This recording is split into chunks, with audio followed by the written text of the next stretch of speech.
Hollywood অভিনেত্রী gall গ্যাদট অভিনীত snow white সিনেমাটি বক্স অফিসে সাড়া পায়নি, পড়েছে বিরাট অঙ্কের ক্ষতির মুখে। অনেকে এর জন্য ইসরায়েলি অভিনেত্রীকেই দায় দিয়েছেন। তাদের মতে ফিলিস্তিনি ইসরায়েলের জঘন্য ও অমানবিক হামলায় বিশ্বজুড়ে তৈরি হয়েছে ঘৃণা।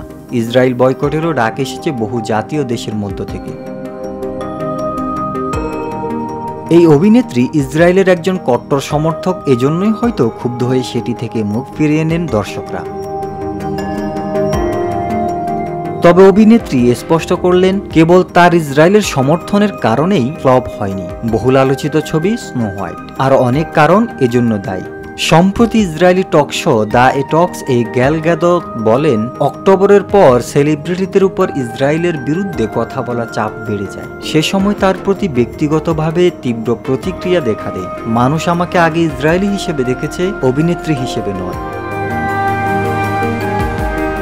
তবে রোববার এক ইনস্টাগ্রাম স্টোরিতে গ্যাল গ্যাদট পরিষ্কার করেন, ছবিটি কেবল বাইরের চাপের কারণে ফ্লপ হয়নি। সিনেমা ব্যর্থ হওয়ার পেছনে অনেক কারণ কাজ করে, আর কোনো কাজেই সফলতা কখনো নিশ্চিত নয়। সেটা কখনো আসে, কখনো আসে না। স্নো হোয়াইট মুক্তির পর ব্যাপক সমালোচনা ও বয়কটের ডাক ওঠে। বক্স অফিসে ছবিটি প্রায় $115 মিলিয়ন ক্ষতি গুনেছে বলে শোনা যাচ্ছে।